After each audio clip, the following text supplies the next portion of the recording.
Today we've got a great story of revenge against a food-stealing bully. We'll get into that in a bit, but first, how I blackmailed my boss in revenge right under his nose. I still find it hard to understand why people find it hard to just be human. It's not that hard, is it? Well, I don't think it is, but you know what? Let me just get right into it. So there's Bright Tech Solutions, a haven for software development enthusiasts like myself. It was never really about the building like it was about the things the people in the building were able to accomplish. I'm talking nerve-wracking solutions and great problem-solving skills. There was this energy in the building that made everyone have this vibe of excellence, individually and collectively. My name is Jason, male 29, and I'm a software developer at Bright Tech. From the moment I step foot into the office each day, I'm greeted by the familiar sights and sounds of productivity, the click-clack of keyboards, the hum of computers, and the occasional burst of laughter from my colleagues. It was really nice to be among like minds with a similar mindset. Even though we had a choice of working remotely, many of us preferred to come in every day. My desk here was tucked away in a cozy corner of the open plan office. Here, I could be surrounded by monitors displaying lines of code and sticky notes outlining project milestones. The only thing that made the office not so fun was Emmanuel, the CEO. He was like the father that came home and the children recoiled back into their introverted shell, not wanting to do anything that would warrant being smacked or being grounded. You could never predict what would upset him. It could be brainstorming in groups. It could be not brainstorming in groups. It could literally be anything. From one end, people admired his visionary leadership and his ability to inspire those around him when he wasn't hurling self-berating words. And on the other hand, behind closed doors, Emmanuel wielded his power with cunning and manipulation. He played favorites among his employees, exploiting their talents for his own gain. I've seen firsthand the consequences of crossing paths with him, the whispered rumors, the sudden disappearances from the office. All of this added to the fear and uncertainty that linger in the air. But there was no need for me to be unnecessarily scared. I did my duty and even went far and beyond other times. There was no reason I should come under the unjust wrath of Mr. Emmanuel, right? Right. However, as it turned out, it was this kind of thinking that got me on his radar. Time and time again, I've delivered high-quality work and innovative solutions, only to watch as Emmanuel takes credit for my ideas without so much as a second thought.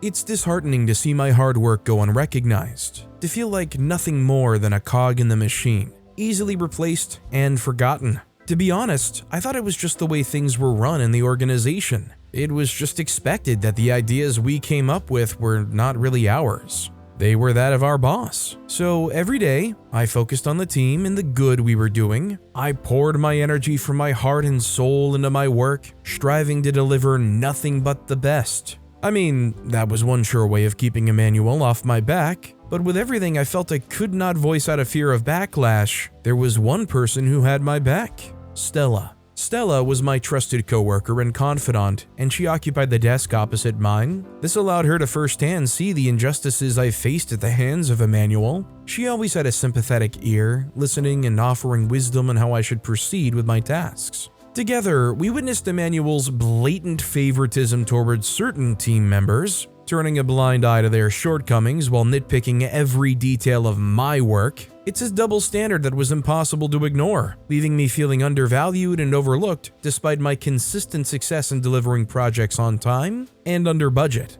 But at a point, things changed, and I can remember the proceedings of the day just like I remember the first day I started working. It was a typical day at the office, with the usual hum of activity echoing through the office as my colleagues and I tackled our respective tasks. As a software developer, I often found myself knee-deep in troubleshooting various technical issues that cropped up from time to time. Little did I know that on this very day, I would take on a task that would send me on an ethical journey. While conducting routine server maintenance, I stumbled upon a set of files buried deep within the system. There was nothing about the files that seemed odd per se. I just had this curious feeling that got me wondering why the file was unnecessarily hidden deep into a collection of other files. My first guess was that it was one of the guys that were being mischievous. It wasn't uncommon for them to drop silly hints around the office, trying to find who figures them out first. So I clicked open the folder, expecting to find nothing more than routine logs or outdated documents. However, what I found was far different from that. There, nestled among lines of code and system logs, were documents detailing Emmanuel's involvement in a scheme to manipulate the company's stocks. My heart pounded in my chest as I absorbed the gravity of what I had uncovered. Shock coursed through my veins, disbelief warring with indignation as I processed the implications of this evidence. At that moment, I realized the extent of Emmanuel's deceit and manipulation. He wasn't just a charismatic leader with a knack for playing office politics. He was way worse than that, and he was willing to betray the trust of his employees for personal gain. Anger burned within me as I considered the implications of this. He was bent on making our individual work lives miserable, and he was way worse than we could ever be. I could feel my hands trembling for some reason. I think it was a mix of fear and annoyance. I carefully archived the incriminating files, making sure to leave no trace of my discovery. I could not have him make me disappear from the office like the stories we heard. Although I was scared, I was sure that it was impossible for me to turn a blind eye to what I'd discovered. What I did not know was how I was going to confront Emmanuel about what I had discovered. As I sat alone in my corner at the office, the weight of the incriminating evidence heavy on my conscience, I found myself boxed to a corner in a kind of way. It was a choice that could irreversibly alter the course of my career and, perhaps, my life. On one hand, there was the temptation to use the information against Emmanuel to seek revenge for the years of mistreatment and manipulation I'd endured at his hands, as well as those that others have experienced. It was a tempting prospect, to say the least, fueled by a burning sense of injustice and a desire to protect my colleagues from further harm. But on the other hand, there were the ethical implications to consider. The risk to my career, my personal integrity, and the very fabric of company values that I held dear. I chose the former. It felt better that way. I could be clear in my conscience that I didn't pretend to be oblivious to Emmanuel's misconduct, despite knowing the ripple effect it would have on the company at large. After making the weighty decision to confront Emmanuel's misconduct, I knew I couldn't embark on the journey alone. I needed someone I could trust implicitly, someone who shared my commitment to justice and integrity, and so I turned to Stella for advice. As I confided in Stella, I was met with a sympathetic ear and unwavering resolve. Stella understood the gravity of the situation, recognizing the importance of exposing Emmanuel for the greater good of the company. More importantly, she didn't accuse me of doing anything wrong and was open to getting to the bottom of the discovery together. This led to us working painstakingly, trying to figure out the best strategy to enable us to gather enough evidence before confronting Emmanuel, while also flying under the radar of other people in the office. I mean, it was pretty much a big deal, and we were not sure about who was in on it with Emmanuel. We could only trust ourselves. I abhorred the whole office politics drama. Thankfully, Stella was into it. It became handy in discreetly surveying the workforce and their flocking around Emmanuel's ideas, especially those that he favored the most. My work was to quietly gather information from the server, checking for anything amiss or relatively abnormal. After a while, we had all that we needed. I was pretty sure that if we decided to ask for Emmanuel's resignation as the CEO in exchange for keeping quiet, he would have done it without giving it too much thought. But somehow, that didn't seem like a fair trade of secret. He needed to pay for the years of mistreatment and manipulation he had subjected me and my colleagues to. As I left his office, the wheels of revenge began to turn in my mind. I knew that simply forcing Emmanuel out of his position was not sufficient punishment for the havoc he had wreaked on our lives. No, he needed to suffer, to feel the same sense of powerlessness and despair that he had inflicted upon us. That helpless feeling of not knowing what action the boss would term to be wrong, of not knowing if you were in the clear or not. And so I devised a plan to blackmail him, to ensure that he would never again hold sway over Bright Tech, or any company for that matter. Of course, I was not alone. I found a way to convince Stella that this was the right way to go about seeking a redress. Our first move was to send an anonymous email to Emmanuel outlining our demands and the consequences of non-compliance. We made it clear that failure to meet our demands would result in the release of the evidence to the public, tarnishing his reputation beyond repair. For days, we waited in tense anticipation, wondering if he would take the bait or if he would call our bluff.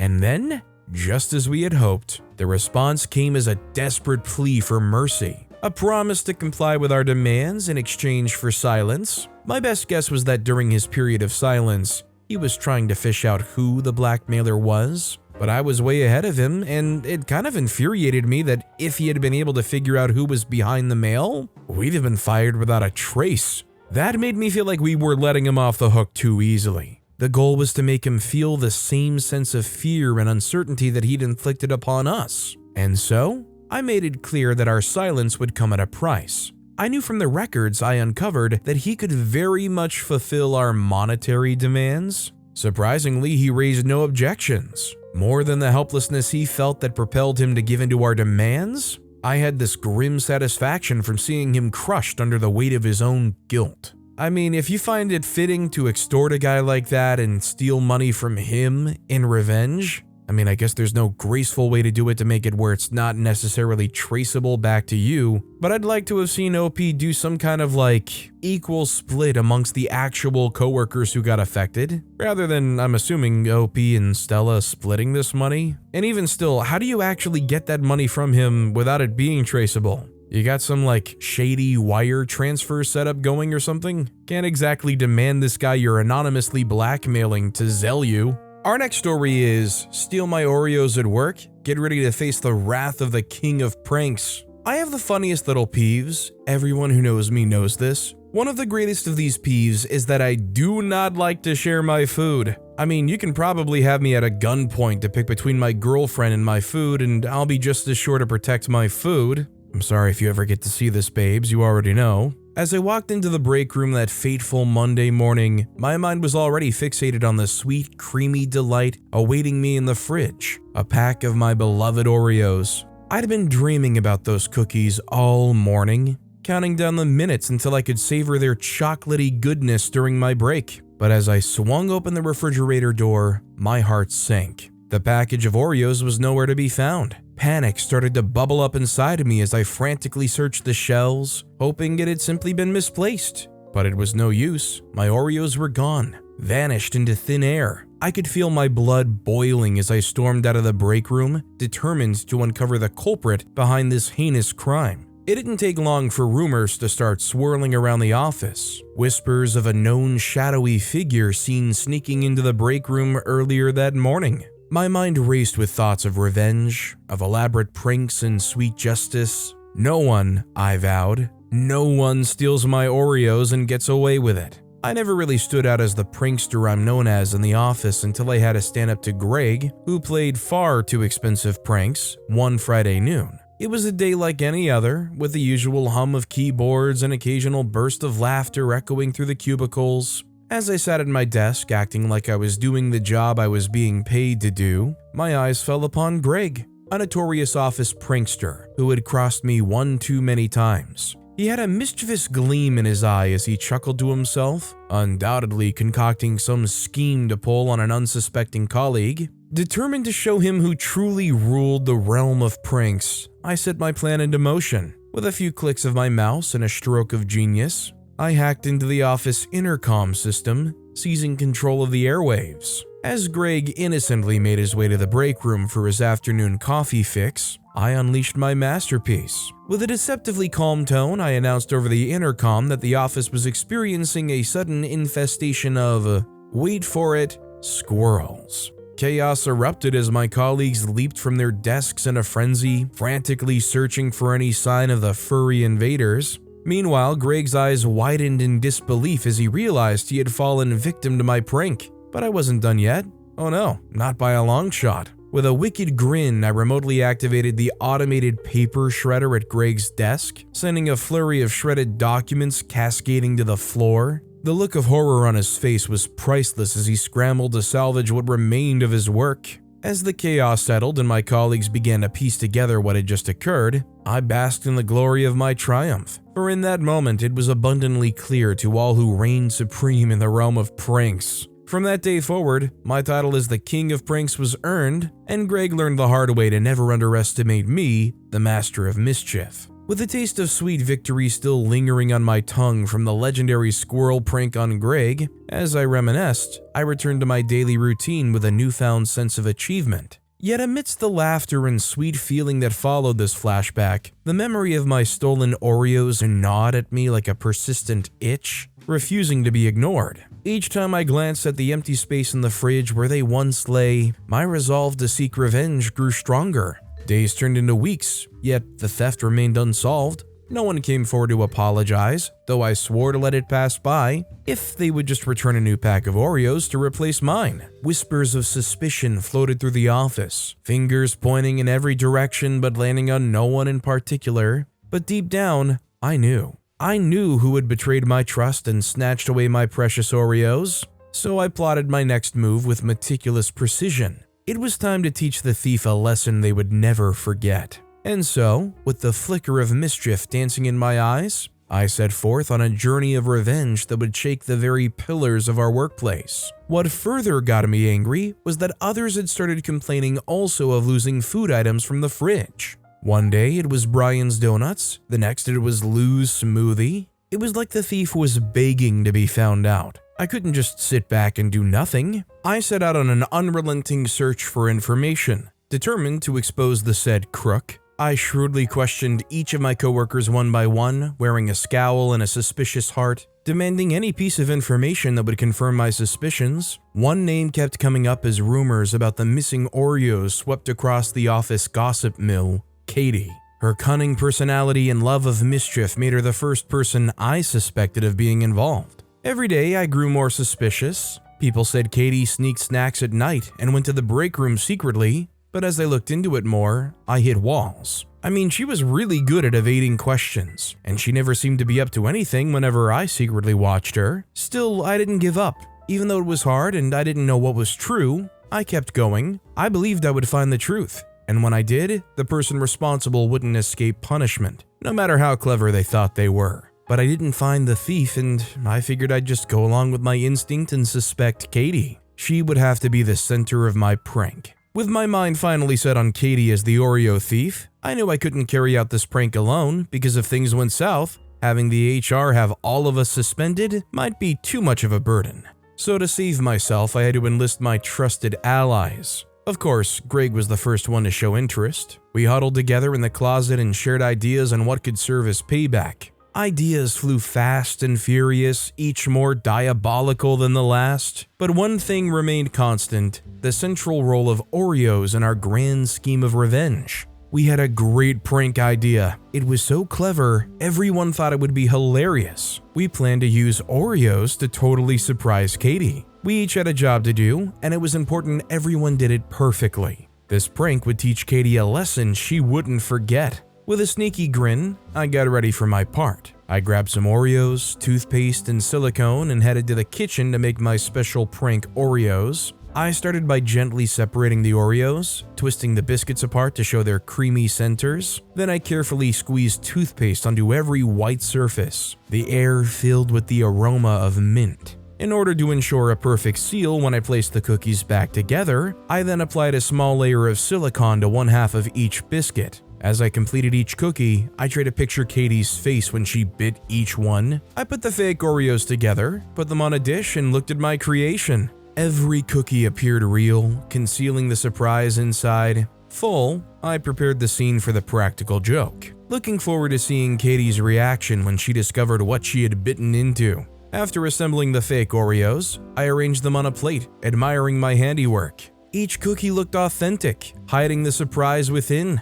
Hours stretched into an eternity as we waited with bated breath for Katie to take the bait, and then, like clockwork, she entered the break room, her eyes widening at the sight of the tantalizing treats laid out before her. We saw Katie reach for a cookie, her hand wavering over the dish, with a mixture of excitement and fear. Her enthusiasm rapidly gave way to terror as she bit into it without thinking. Katie's eyes widened in shock as the taste attacked her senses, causing her face to swell with revulsion. Her surprising reaction to the silicone and the phony Oreos mix was what took her by surprise, not even the toothpaste. Katie's allergy reaction worsened with each mouthful, causing her throat to swell shut and her breath to come out in sharp gasps. She began to panic, her hands frantically trying to free herself from the obstruction as she gasped for air. In a flurry of motion, my colleagues and I sprang into action, rushing to Katie's side and calling for help. As paramedics arrived and whisked her away to the hospital, I couldn't help but feel a pang of guilt.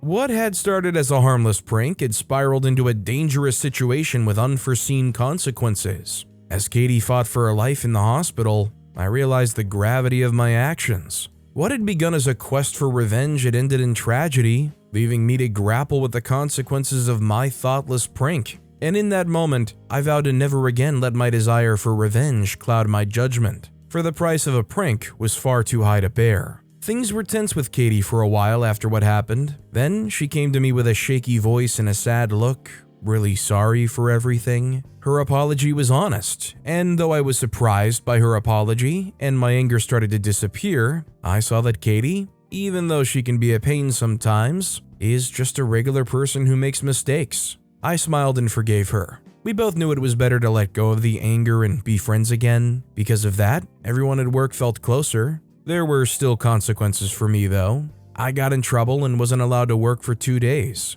It was a punishment for going too far. Even though I couldn't work, I learned a lot from this whole thing. I won't let revenge make me do bad things again because it caused too many problems. When I went back to work, I felt determined to do better. Forgiveness is amazing. My fight with Katie is over, but I'll never forget what I learned. As long as we can laugh together, our friendship will be even stronger. Even though things were patched up with Katie, the prankster in me couldn't stay dormant for long. My itch to pull a harmless trick was back just a few days later. This time, my target was Chris, the office mail carrier. Chris was known for his booming laugh, so I knew he could take a good joke. My plan was simple but effective. I rigged his mail cart with a bunch of those whoopee cushions. Imagine the surprise and probably a few startled shrieks when his deliveries turned into a symphony of silly noises. Let's just say the mailroom was filled with laughter that day, including a sheepish grin from Chris. He eventually figured out who the culprit was, but instead of getting mad, he just gave me a playful nudge and a hearty laugh.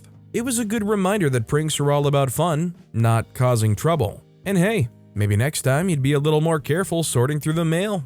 I don't know if OP knew about the allergies, I'm assuming not, but I think this goes to show that they should stick to whoopee cushions and not silicone or silicone in food. It's one thing for the people who put peppers or dog food or whatever. You don't go putting rubber sealant in foods that people are going to eat. Our next story is, I teach my food stealing bully a lesson. When I, 17-year-old male, was in high school, I used to get bad grades. No matter how hard I studied, I could never be as good as the other students. It wasn't that bad though because I was still passing my classes, even though it was just barely. But it was terrible because in the household I came from, everyone was book smart. My oldest brother, Lucas, got a scholarship to an Ivy League school. My sister Julie held the gold medal for the state's spelling bee contest, and my younger brother Adam was topping all his classes. I, on the other hand, was barely passing and always at the bottom of my class. My dad got me various private tutors, but I didn't improve, so being the man he was,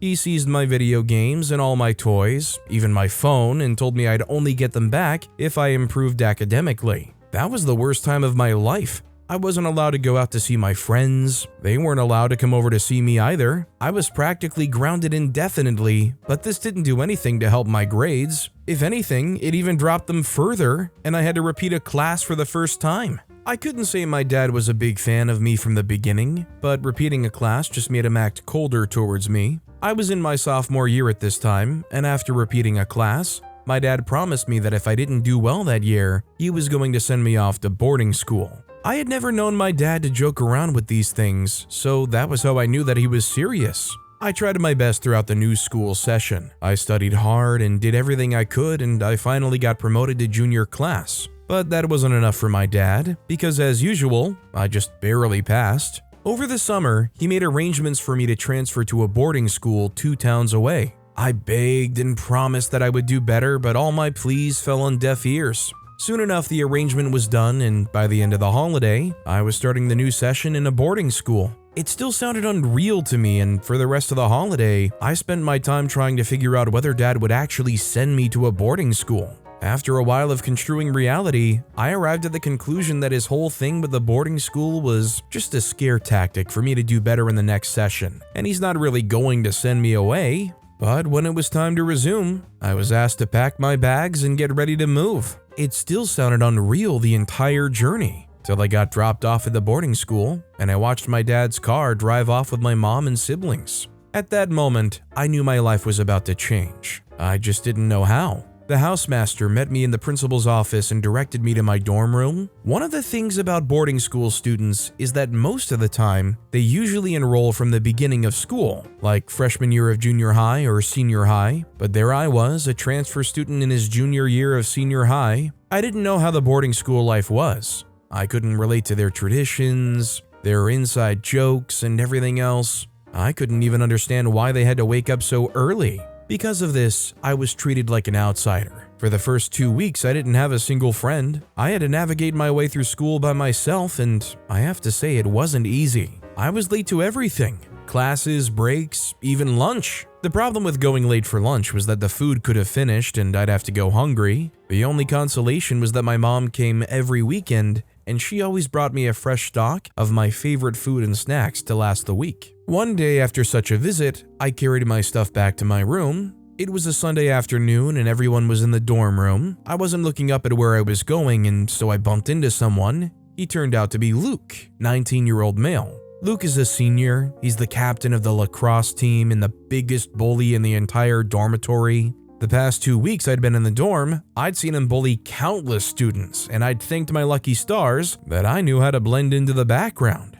But there I was that day, standing at the center of my dorm room in front of Luke, and all eyes were on me. The only thought in my head was that I wished that I could just disappear or reverse time so I would know not to hit him. I apologized immediately and tried to walk away, but he stopped me. He asked me who I was, and I told him. He said he didn't recognize me and where had I been hiding since freshman year. I explained that I was a transfer student and that this was my first year. He laughed and said that was why I hit him, because I thought I was better than everyone else. I quickly apologized again and told him it was a mistake, but he wouldn't listen. Before I knew it, his friends gathered around me and started snooping through the package my mom sent me. I tried to get them to stop, but they didn't even behave like I was standing in front of them. They started to take my stuff, the fruits, the slices of chocolate cake, and my bags of pork rinds. When they were done, Luke asked me to leave. I didn't want to go with an empty bag because I was still finding it difficult to keep to schedule.